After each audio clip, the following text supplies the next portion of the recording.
situation. And let's go give some introductory words. Before I said this, assumptions. Well, there's a message from the inverse scattering series that communicates that all kinds of objectives can be achieved directly without subsurface information.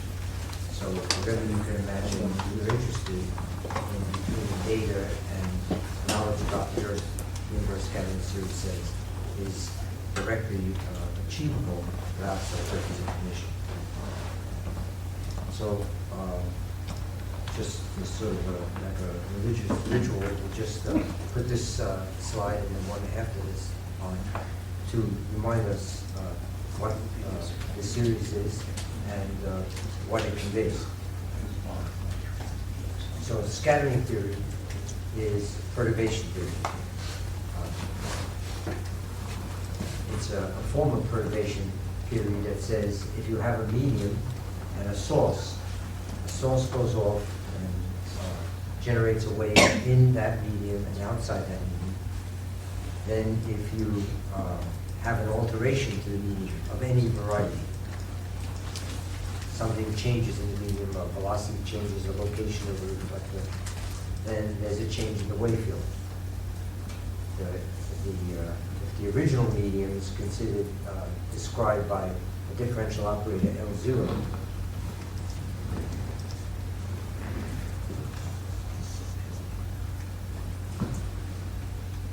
L0 with the Green's function G0, and let's say the perturb is described by L with the Green's function G, then you can consider this is just these are just two different situations, two different media.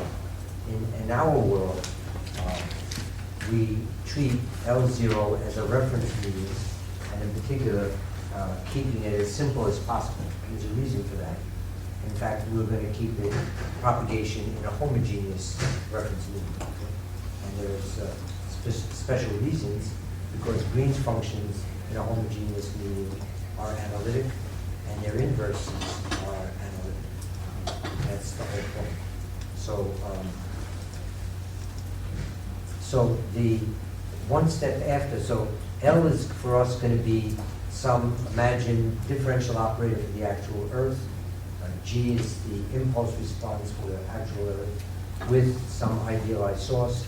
And we all know that you have to have Weglein and all the other things that turn this into something closer to reality. And this is, again, sounds simple, and let's just say, for argument's sake, what is the homogeneous medium?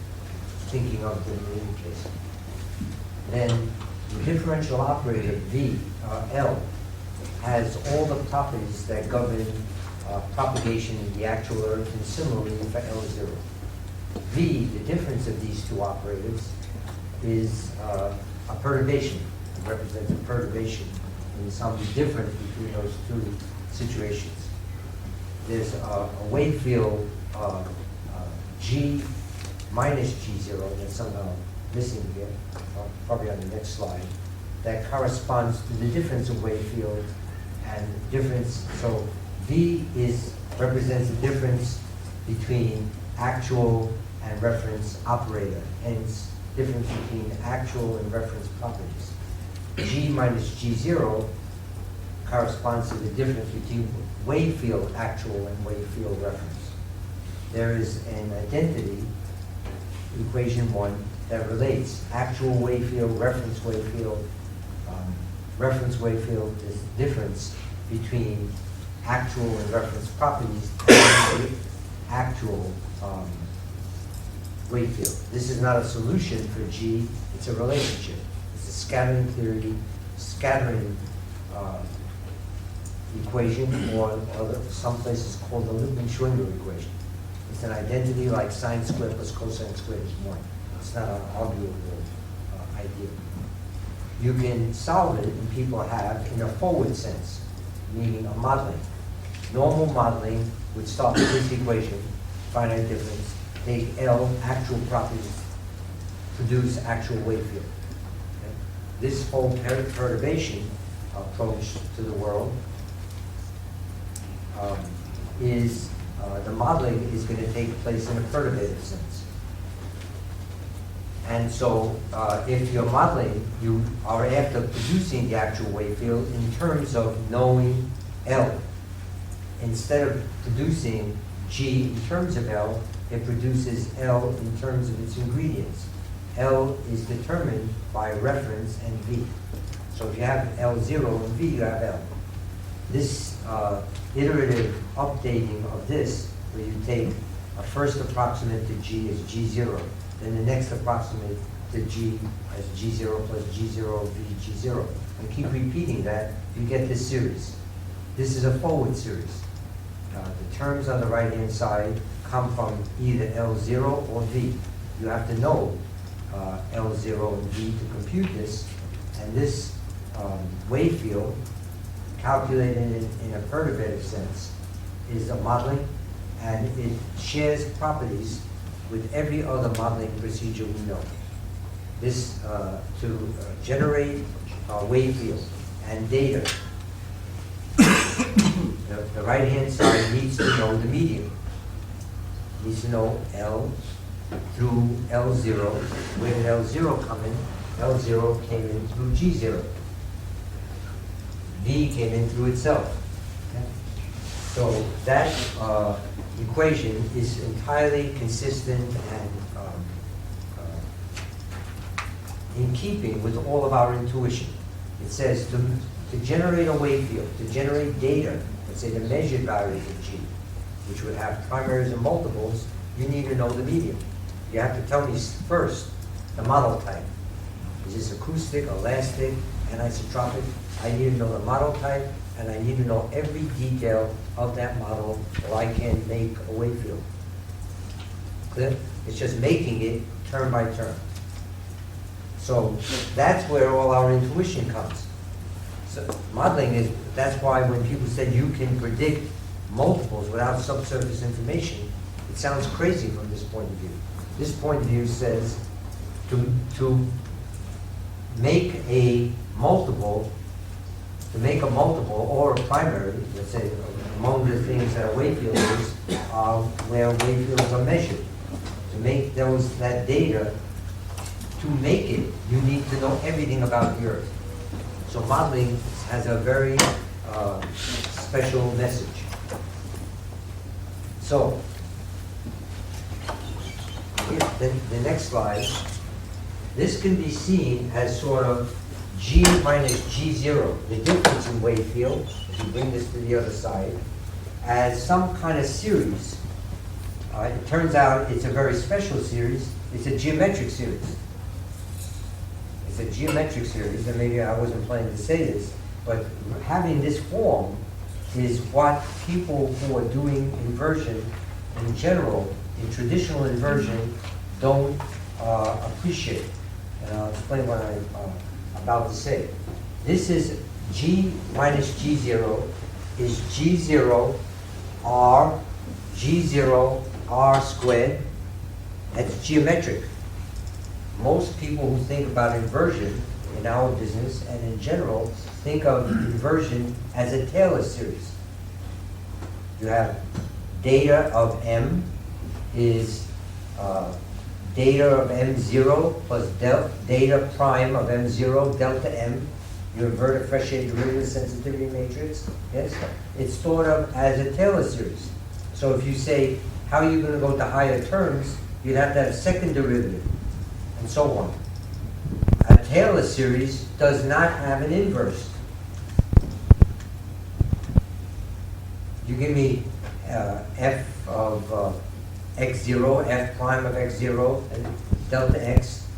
I don't know a formula, and I don't know anyone who does, who can invert for delta x in terms of those coefficients. Clear? That's the thinking. That's the thinking that doesn't allow an understanding of a direct inverse. This is geometric. Geometric, G minus G0, AR, the sum is AR of 1 minus R. You want R, go solve that equation. The R. That's the whole point. That's where the direct inverse comes from. You understand? That is the key separating business, and that separating business has messages often not appreciated, okay? Because what are you going to do if you want to go to higher order in the Taylor series? You're going to take another term. It has no relationship. The second derivative, the first derivative, here these terms are related. The structure that the forward problem has in perturbation theory is not appreciated by people who have a Taylor series view. And then, hence they can't imagine a direct inverse. They can only imagine taking that forward and keep doing it, because there's no inverse. In other words, I don't blame them. It's a different understanding. It is, by the way, it's the same. If you make this Taylor, this is a Taylor also.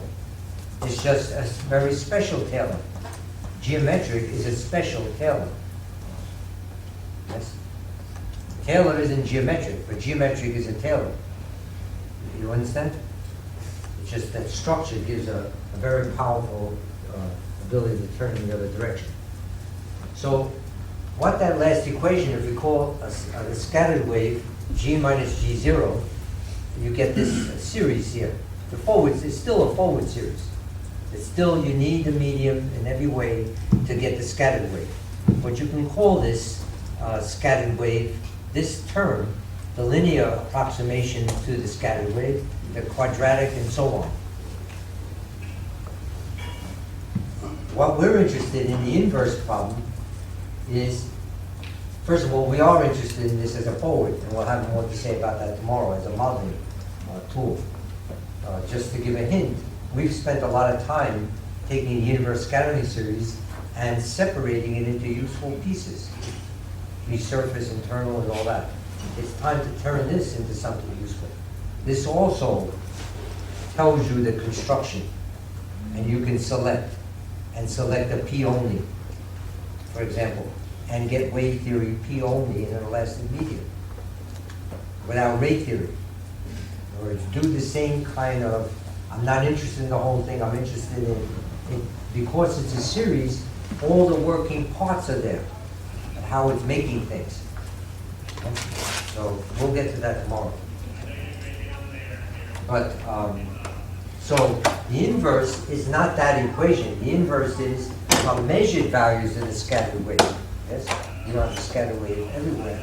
From measurements of the scattered wave, can you find B? Yes?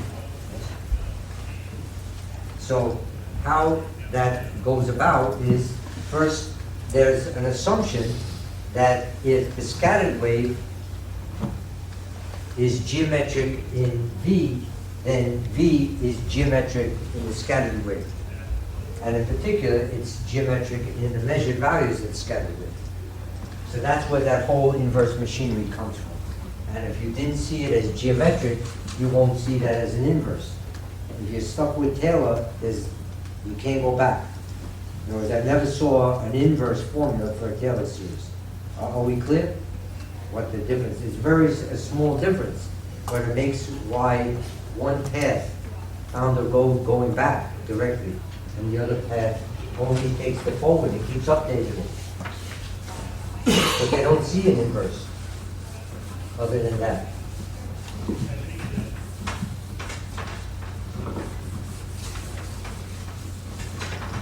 Okay, so this is this one slide.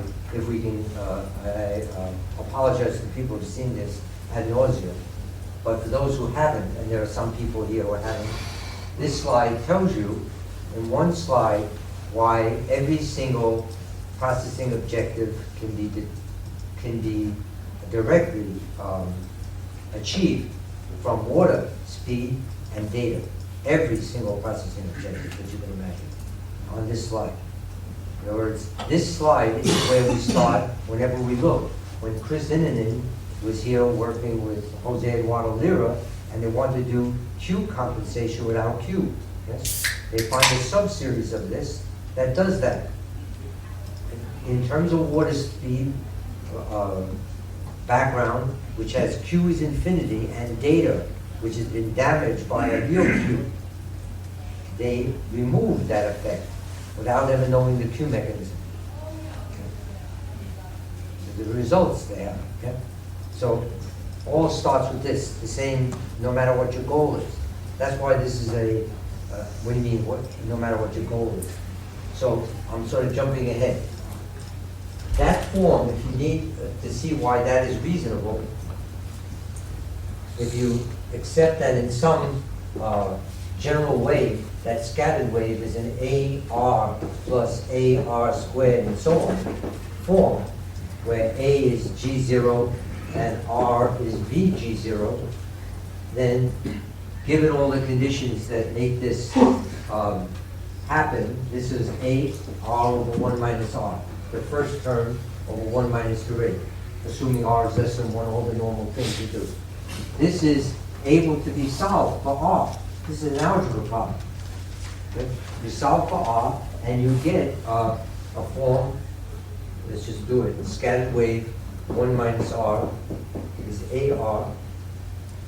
You get the scattered wave is R times the scattered wave plus AR. And you get R times the scattered wave plus A is scattered wave.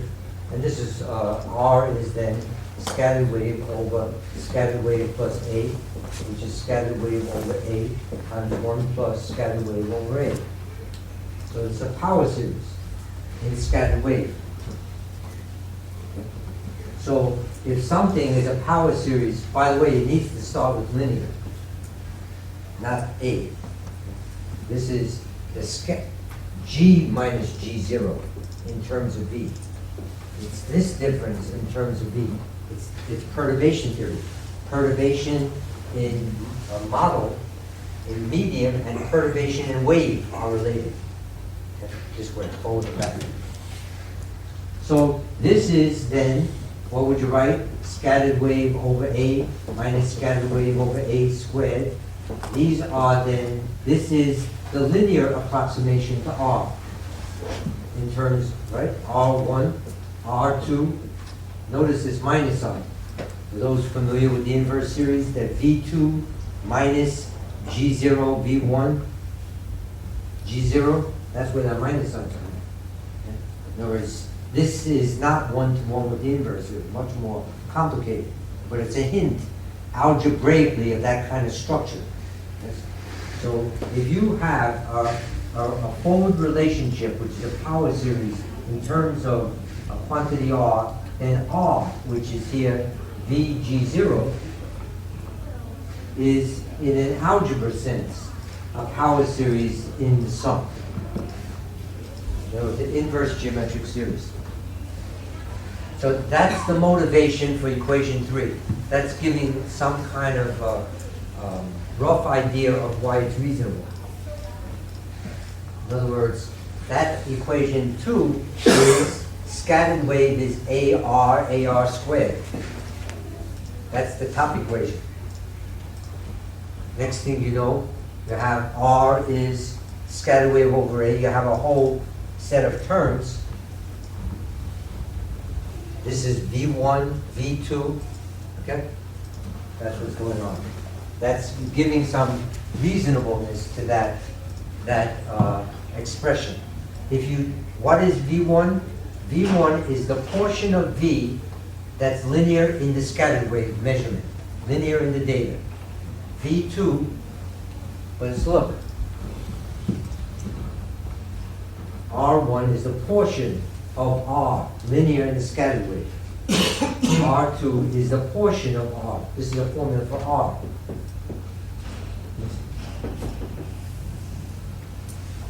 So R1, R2, so there's some assumed form where if the scattered wave is a power series in R, then R, meaning V, is a power series in the scattered wave, and in particular the scattered wave measured. That's the data.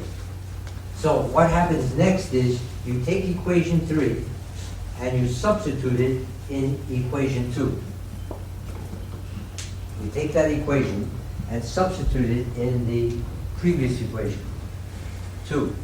Every place that you see V, you put a series. And then you take terms which are equal order in the data, and you set them equal. And you can prove that that's a valid thing to do. I'm not going to take time to do that. That terms equal order in the data. That needs proof, and it's provable. In other words, it's not controversial. Okay? If you are upset about that, I'll prove it. Okay? If you're happy with it, we'll keep that. Yes? So, with that, you then have a series of terms here, V1, V2, and so on, V1, V2, and you evaluate this whole thing on the measurement surface. Once you evaluate that on the measurement surface, that is your data. And the data is linear in itself. Okay? It's first order. Data equals data plus 0 data squared plus 0 data cubed. When you expand the data in terms of itself, it's linear. Clear? So this is, when you evaluate it on the measurement surface, is just the data. On the right, there are going to be terms which are linear, and terms which are, maybe that's worth writing.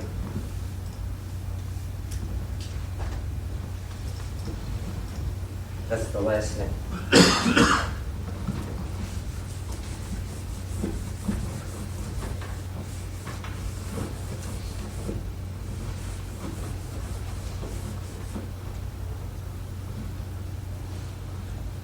So you take that forward series that you had right there, and you drop in G0, V1 plus V2 plus and so on, G0 plus G0, V1 plus V2, G0,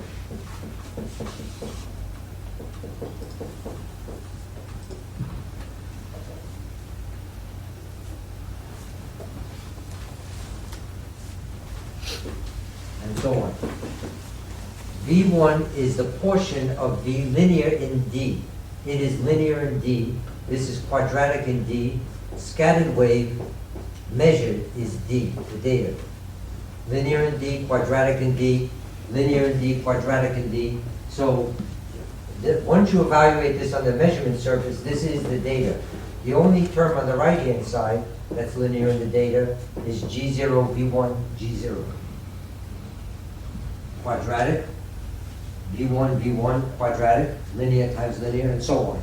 It's the only linear. If you say now quadratic, the terms on the left that are quadratic in the data are nothing. Because this is the data when it's on the measurement surface, and the data is data plus 0 data squared plus 0 data cubed.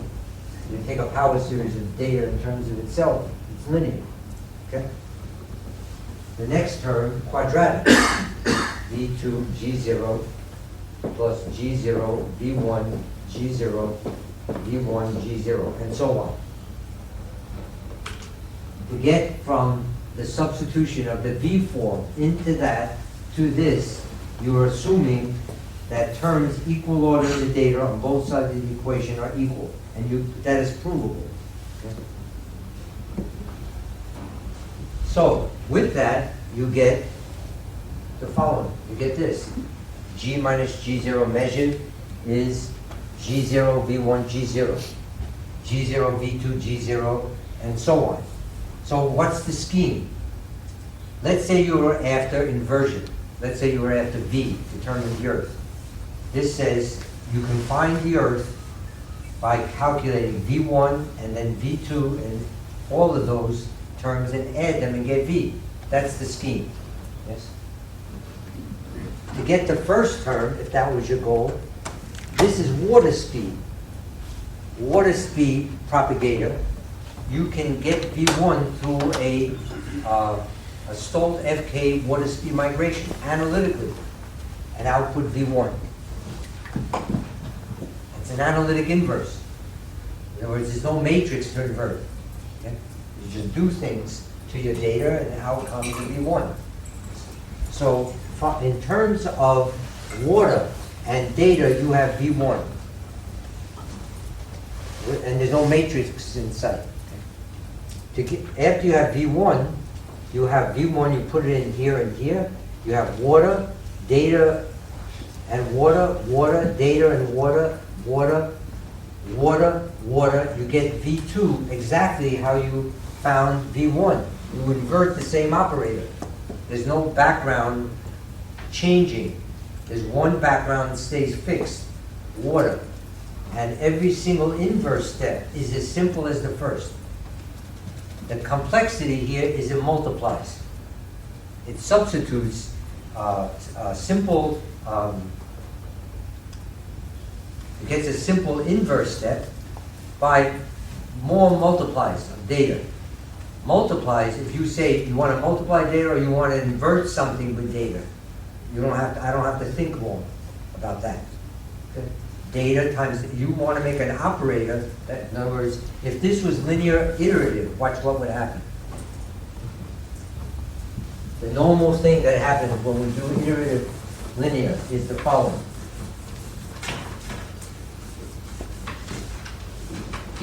Is the first equation is the same. You might call it something different. You might call it d of m is d of m0 plus d prime of m0 delta m. But for that is G0 is the exact Fresnel derivative without needing a nearby model, by the way. But the point, though, is in the normal, we can just call it G is G0 plus G0 V1 G0. What would happen in iterative linear, which this is not, is you would take V1 and add it to L0. I think the L was called L0 minus V. So you would take L0 minus V, and that would become a new L0, a new background. The new background would have a new green function. It's wave field in the perturbed background. You would then start the process over. You would do linear again. G0 prime, V1 prime, G0 prime equals G minus G0 prime. And do this again. Here's the key right here. In other words, even if you started with water, this is already, this G0 prime has data in it. L0 prime came from V1. V1 is solved through data. Yes? Whatever the bandwidth, noisy qualities of data, which no one ever gets away from, suddenly it entered your inverse step. And you're in the world of generalized inverses and error surfaces and all the rest. You follow? At the very first step, you made a step here that is no longer analytic. That's the problem. Okay? You're in mathematics, searching and updating and finding everybody's favorite generalized inverse and noise models, and right. And that scheme doesn't have that. The inverse step of whatever it was here stays throughout. All the things over here are data multiplies. If you say again, you want to invert a matrix where the matrix had data and its construction. I got to work on SVD, all kinds of things, noise, right, that have affected that because they're trying to update. Right away you get low frequency issue. Yes. Why do you think there's interest in de-ghosting? Yes. It's not because we're inverse scattering series. It's because that step, yes, to do that update, it's not only have data, it has interest in trying to make that step. Now, if you take this series as it is, let me be very clear, to be fully disclosed. If you take this series as it is, and you say you want V, then first of all, its range of convergence is limited from tests, very limited, that it converges. Carvalho and others showed that in simple tests. In addition, every single thing that will hurt this. That will hurt this in terms of bandwidth, noise will hurt that.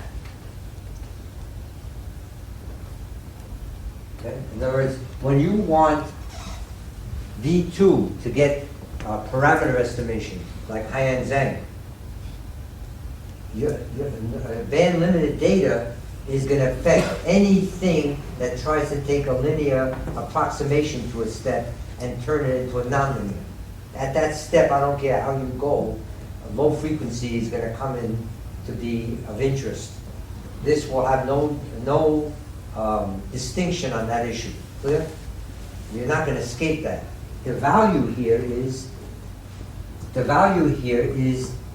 the thing that Bob and I were trying to avoid. For years, we were working looking for a closed form.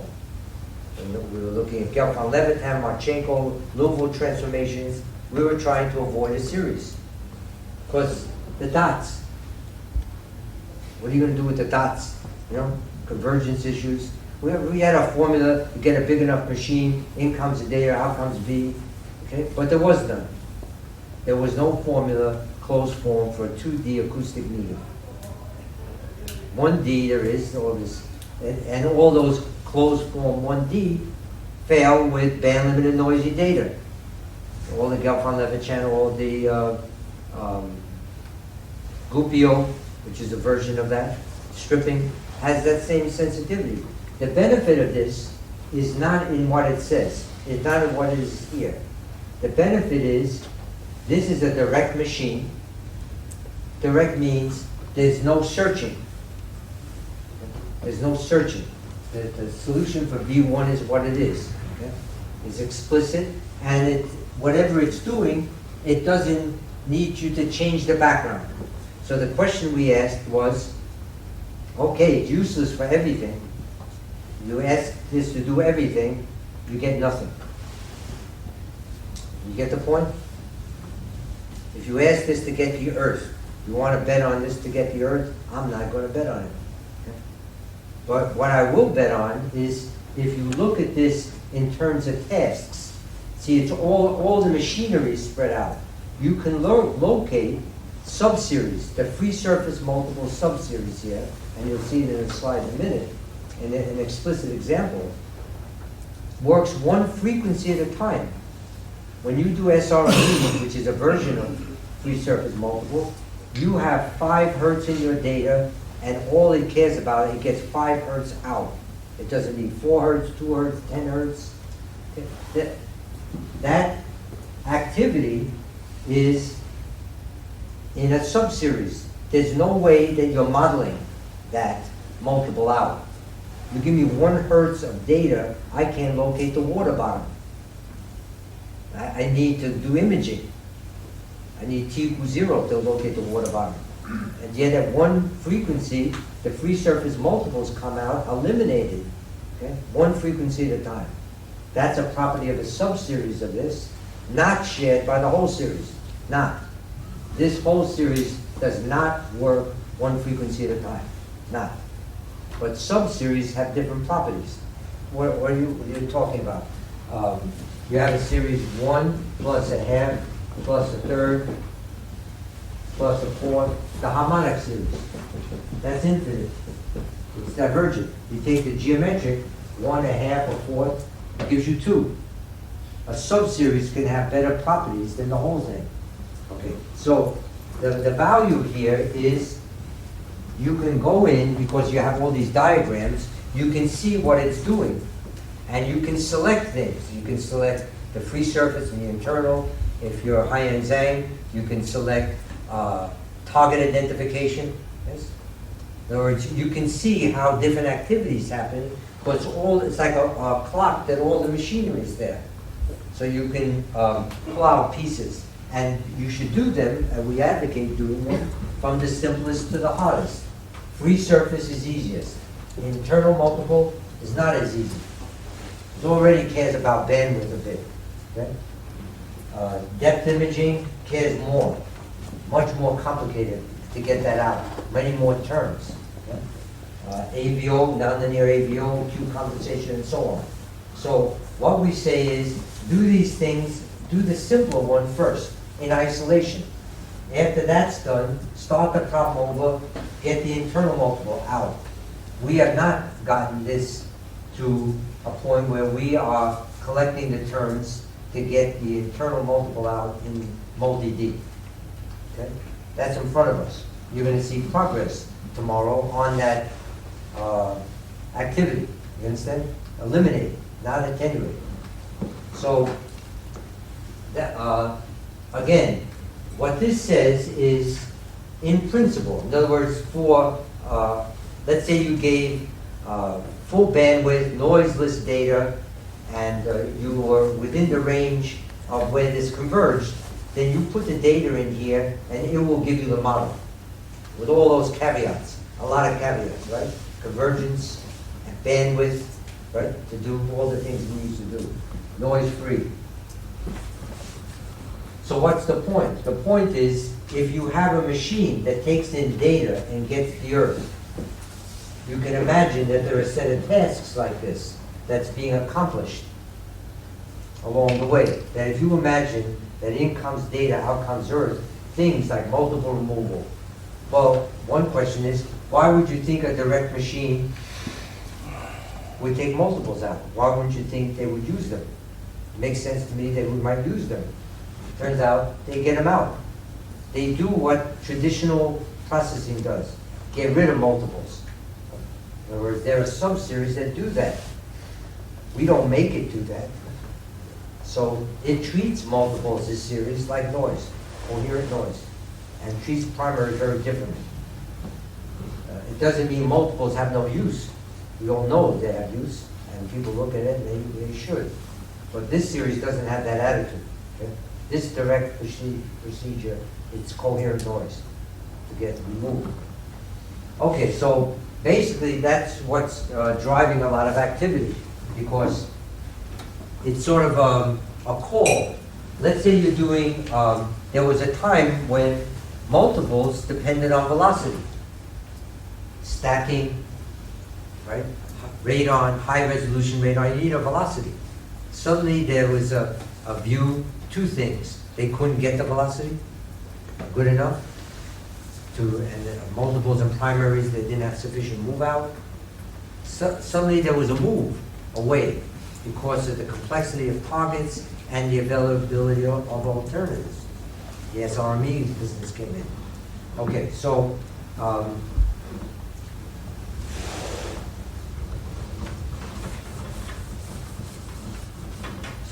anyway, that's the story. That's the basic logic.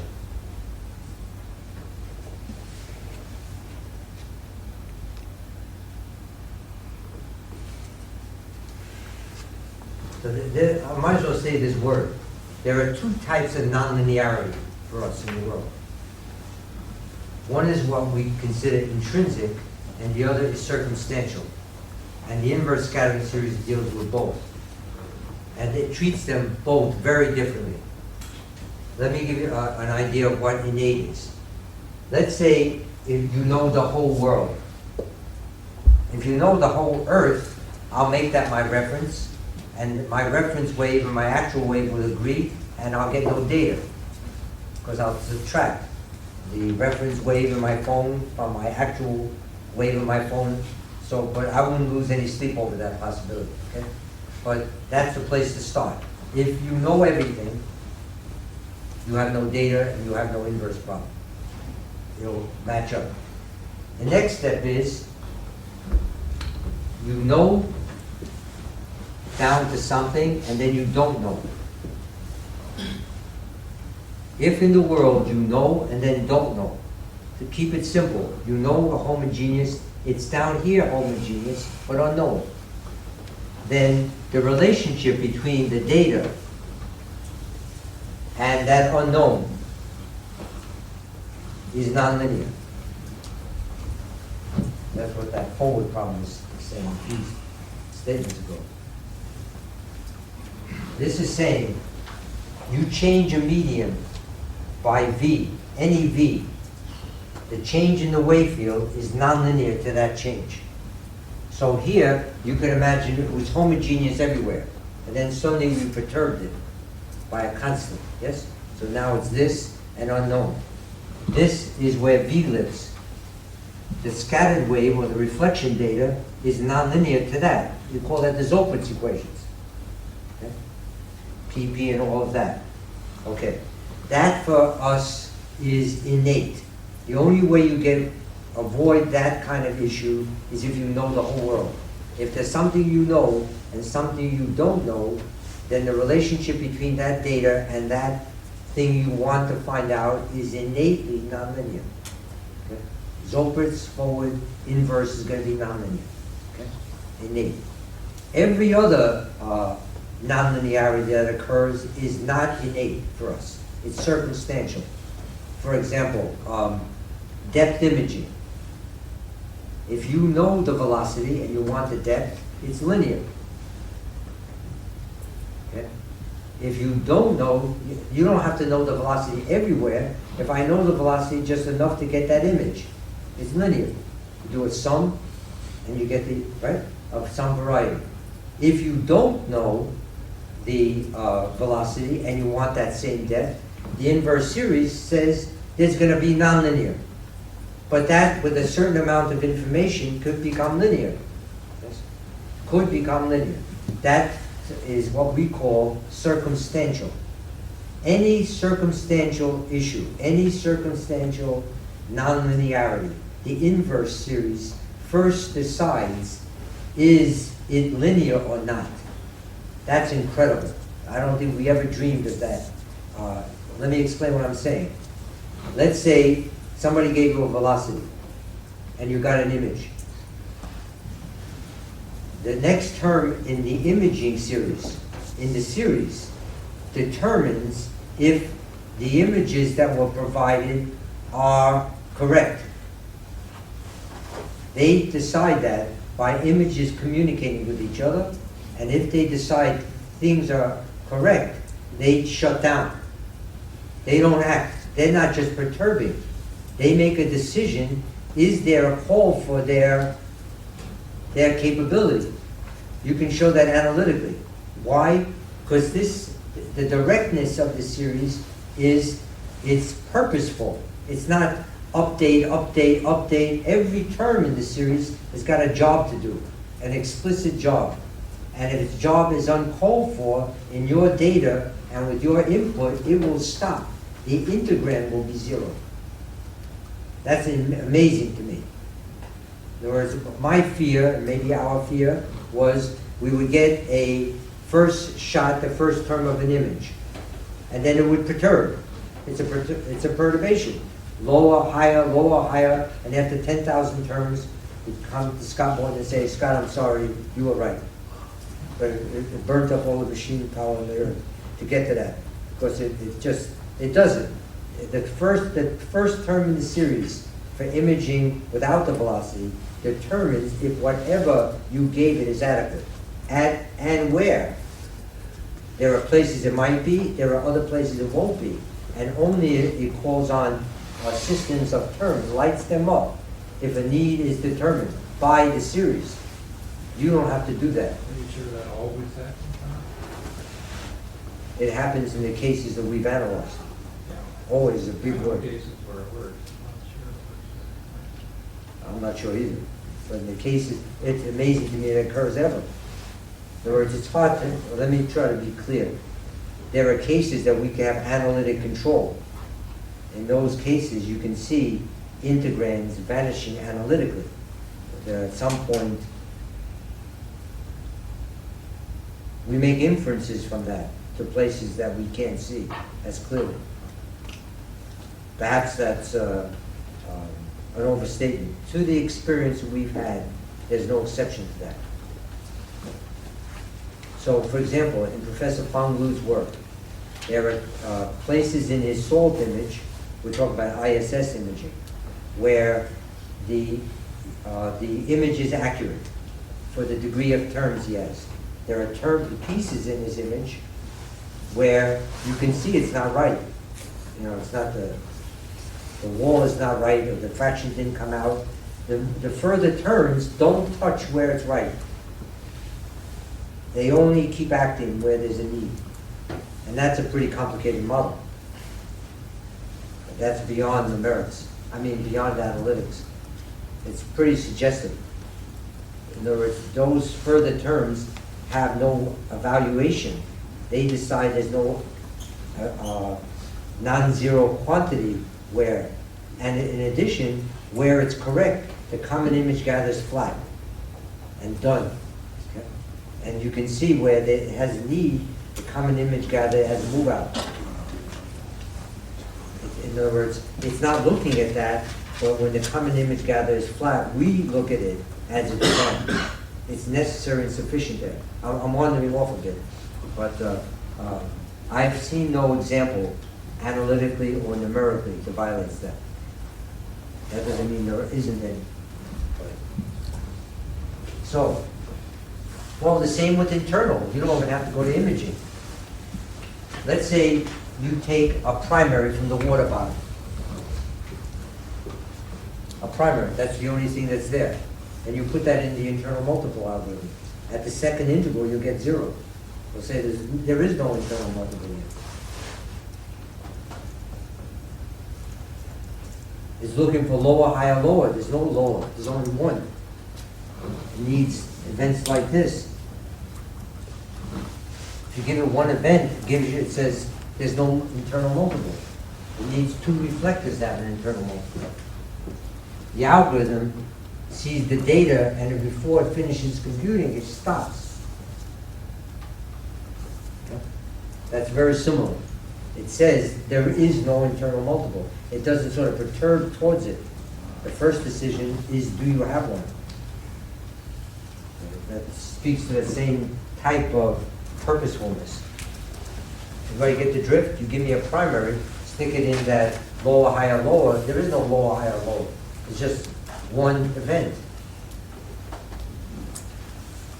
It looks for something lower in the second integral. There's nothing lower, 0. It doesn't have to go through the whole calculation. I find that interesting. If you said, how is it going to get internal multiples out? Well, I guess it'll get them out a little, and then it'll get them out a little more. You know, it's perturbation theory. This is not perturbation theory. This is what we call purposeful perturbation theory. Each term has got a purpose. That's very different than a series that gets the internal multiple out, or a series that gets... Anyway, wandered off a bit.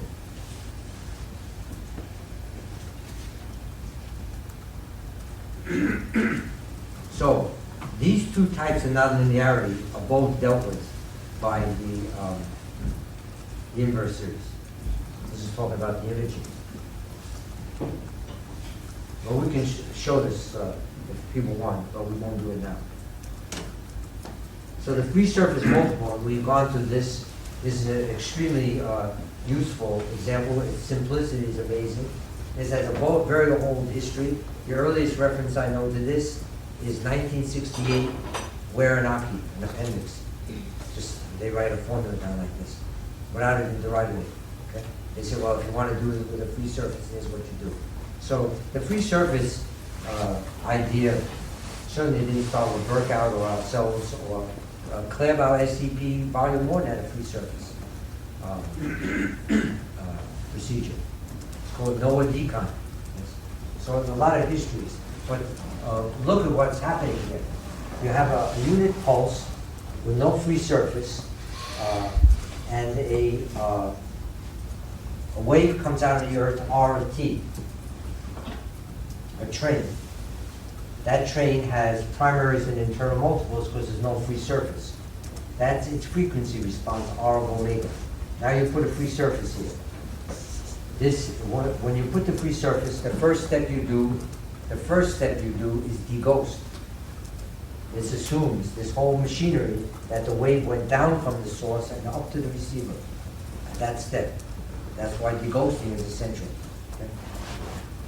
You have a unit pulse now goes down into the Earth. What happens?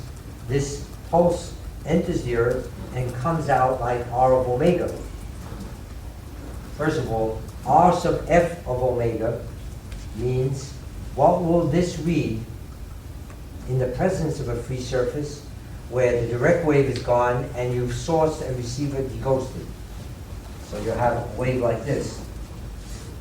You have waves like this, waves like this. So this has all the waves that that has, plus deghosted free surface multiples. So the idea is, can you make this from that? If you can make this, if you can make this from that, you can make that from this. If you could turn this into that, you have no more free surface multiples are gone. Okay, that's the story. So, following this train, a unit pulse enters the Earth, out comes this train of primaries and internal multiples called R of omega, heading north through the water column, hits this -1 reflection coefficient, goes down with minus R of omega, and this heading down is a wavelet. In other words, if a unit pulse produces R, then a wavelet minus R produces minus R times R, or this coming up, and so on and so forth. Okay? Because the receiver is assumed to be reading deghosted data, it picks up this, this, and so on, not this.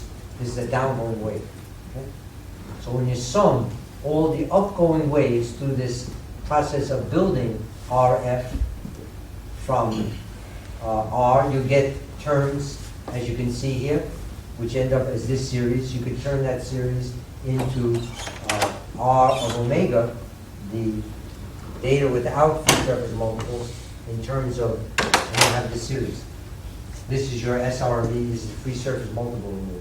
One frequency at a time. When you think about that, that is so at variance with everything about finding the Earth and then removing multiples. Okay? So,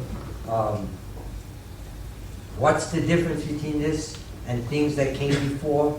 It's not a trajectory. It's not a cutting on a radar. It's an amplitude and phase prediction. And that's where its strength is. And that's why it has the potential to do surgical removal if you can get the amplitude. This is free surface, is simpler, but the internal is. So this is a set of simple analytic example where you have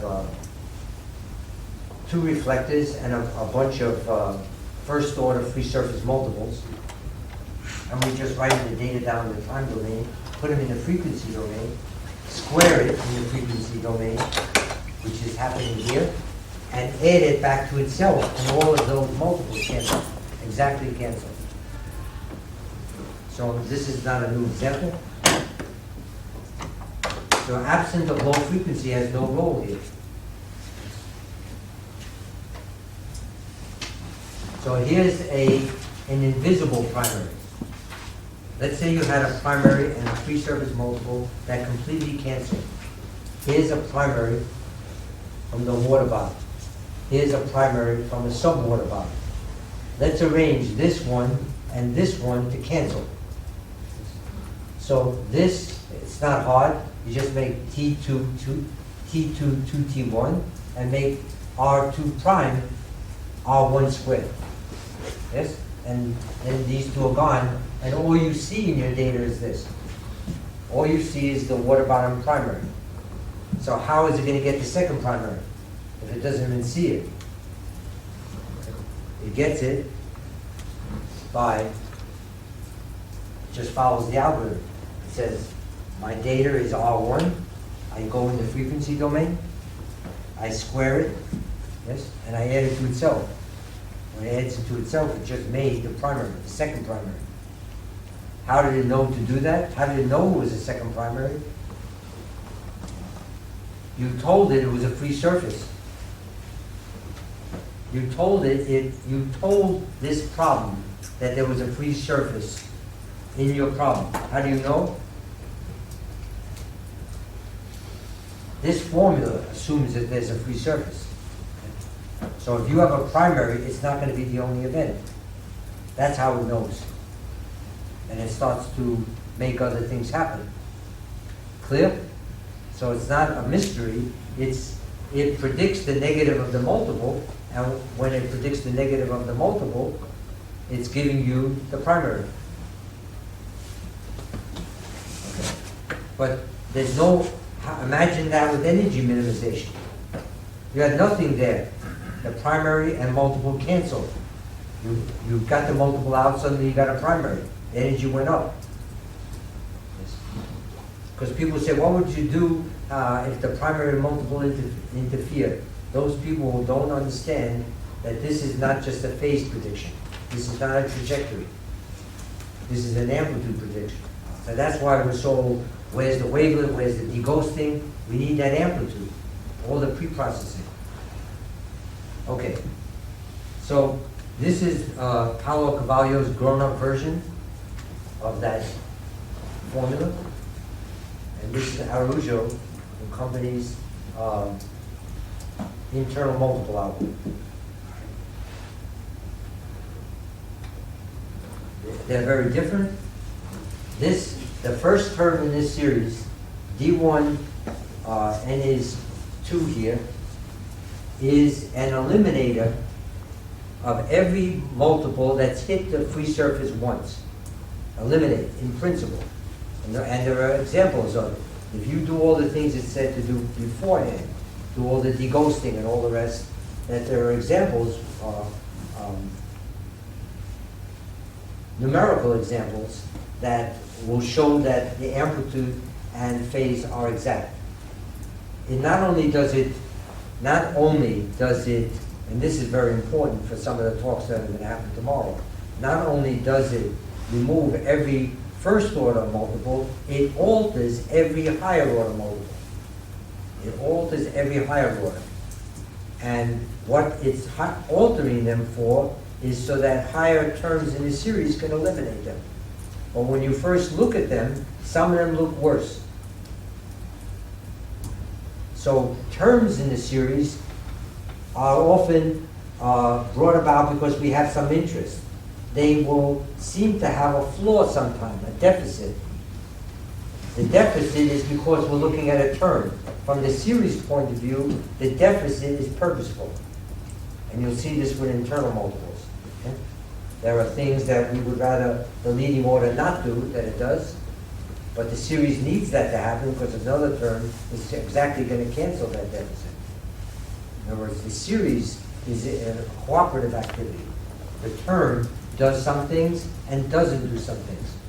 I remember at ARCO, that when the Cavallo was on the first order, they saw some first order being well attenuated and higher order getting bigger. That didn't look good. We didn't know why. You understand? It was a reason for it. It wasn't. It was a problem for that term, or not a problem for the series. It was essential for the series.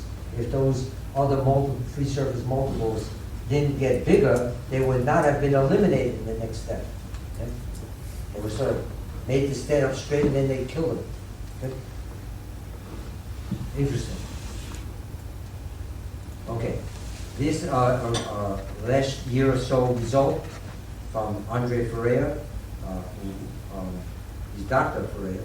He went from Petrobras Center with us to get a master's degree, working with us in close cooperation with Ricardo Rosa and Paolo Turinghi, who invented this work within our group, Ricardo Rosa within Petrobras.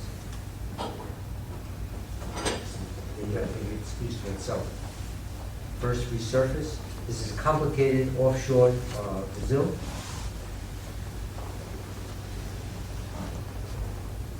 Stack before resurface multiple removal.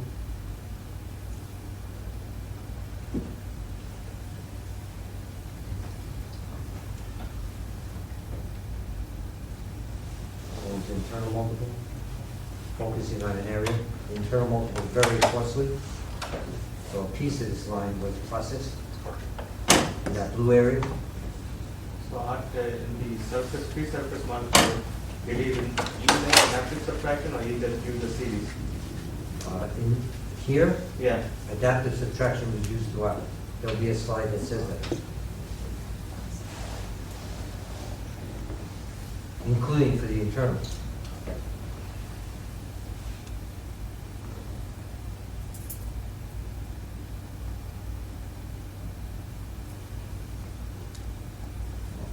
Miss something?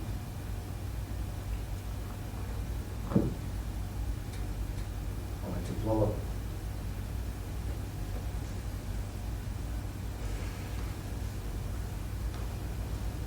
You go to the top. 4 after. Salt later. This is all public. It's in the thesis.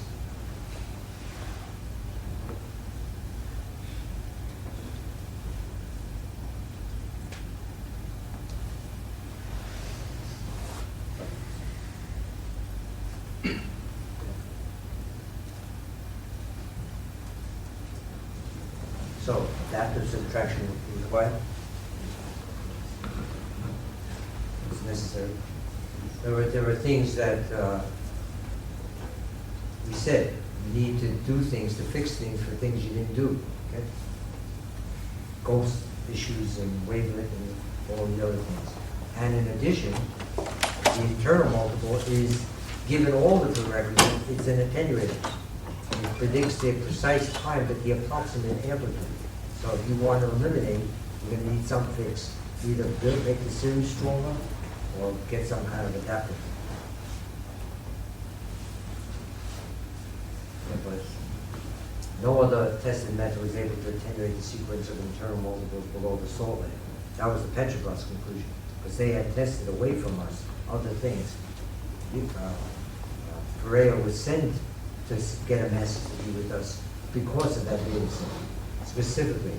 Okay? And Petrobras people would visit. We worked with, as I said, Ricardo Rosa, and we're very thankful for Howard Turangi mentally looking in on this example. We're very impressed with that example.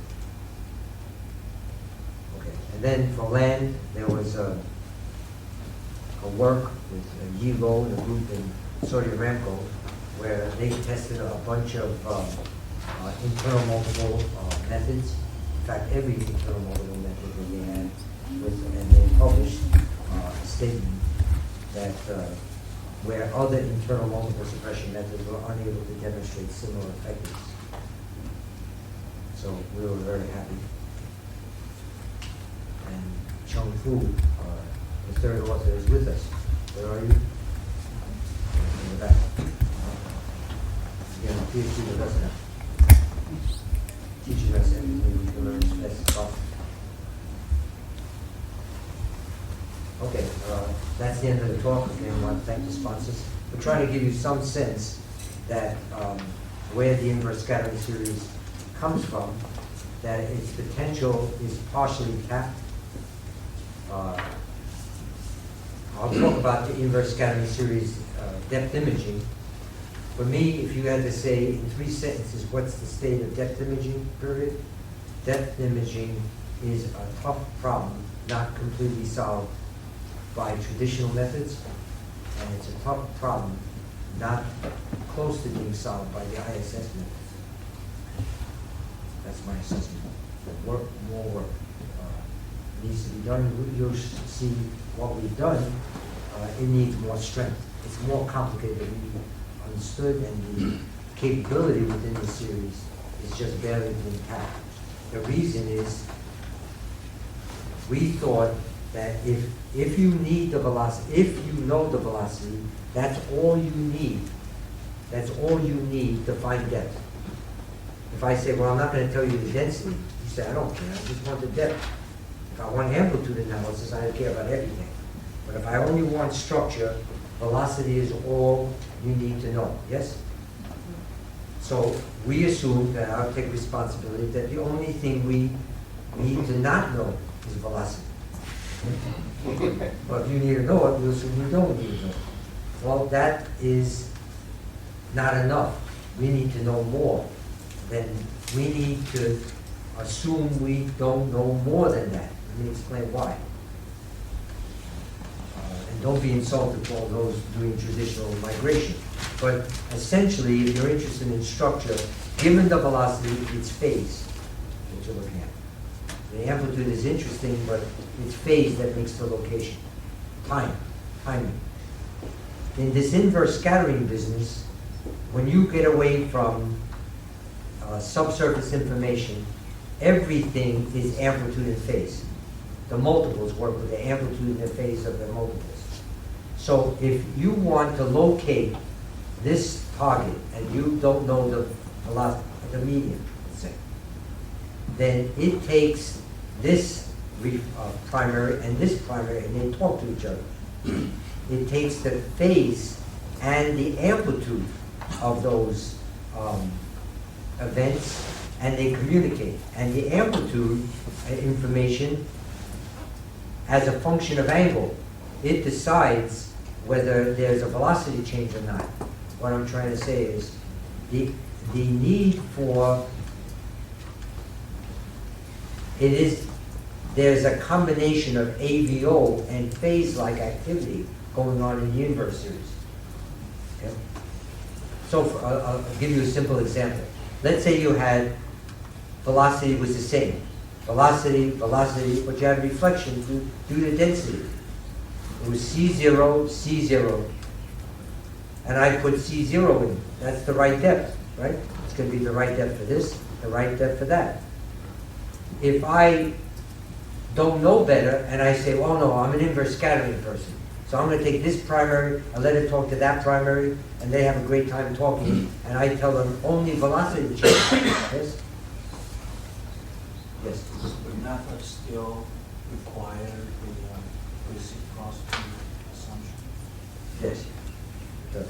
So how to solve that problem if you don't have reciprocity? I'm not sure. I mean, in the real position you don't have reciprocity. You have No, right. ample position. Well, that's on the list. Okay? There are a lot of things before that. That's an issue for all reciprocity. You have to do interpolation of shots and so on to try to. But this is a more fundamental issue. So in other words, let me try to explain. Let's say you had a medium where all the density varied. Yes? You don't have an imaging problem. You give me the constant velocity, I image everything. Is it clear? But if I say to it, you're a velocity only changing Earth, and you're unknown, it will treat each one of those reflections as due to a velocity change. And that will move to the wrong place. We have seen that. So when we realize that, and that can often happen, there are many places where it's dominated by density. Yes? And sediments. So it has to be able to distinguish reflections that don't have anything to do with imaging from those that do have something to do with location. If you have a density-only changing reflection, it's independent of angle, you can show. Reflection is independent of angle. If it has a velocity, so look at what we're talking about. In order for this machinery to work, it has to use amplitude as a function of angle, yes, in combination with travel time. The simplest, realistic, acceptable, AVO-like activity is elastic. So the point I'm trying to make is we ran into, it needs to have VP, VS, and density, all unknown. And the series then has to deal with all of those being unknown to deal with this. Okay? So that, let me be clear. If the only thing we had to assume was that the velocity unknown, we'd be doing right now subsol imaging due to the work of Fong and others around it. It's the fact that when you do inverse scattering, what you need and what you don't need in inverse are not the same. In other words, if you know the velocity, it's enough to act like, therefore, the only thing I need to not know is velocity. VP is not right. You got to have an elastic medium. That's why you're going to see tomorrow effective P wave only.